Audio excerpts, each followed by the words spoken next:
IELTS speaking part 3 band 9 sample answer আজকে আপনাদেরকে answer দেখাবো। কেন সেটা ব্যান্ড 9 আনসার সেটা ব্যাখ্যা, আপনি আপনার আনসারে সেটা কিভাবে ব্যবহার করবেন সেটারও ব্যাখ্যা আজকে দেখানোর চেষ্টা করব। আজকে আমরা IELTS স্পিকিং পার্ট 3 এর ব্যান্ড 9 মডেল আনসার দেখবো এবং সেগুলো অ্যানালাইজ করব।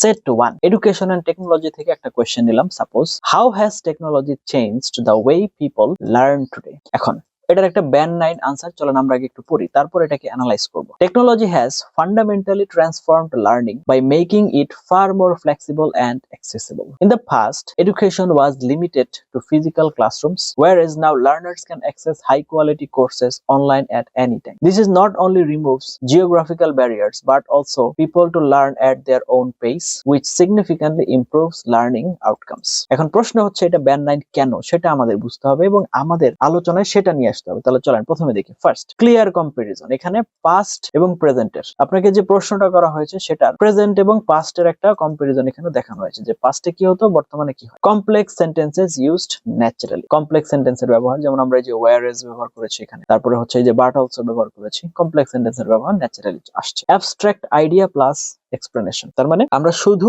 আইডিয়া দিয়ে থামি নাই, আমরা কিন্তু ব্যাখ্যাও দিয়েছি, তো সেটাও দেখতে হবে। এরপরে হচ্ছে একাডেমিক ভোকাবুলারি ইউজড অ্যাপ্রোপ্রিয়েটলি, তার মানে আমরা এখানে নন একাডেমিক ওয়ার্ড ব্যবহার করিনি বা ইনফর্মাল ওয়ার্ড ব্যবহার না করে একাডেমিক ওয়ার্ড ব্যবহার করেছি।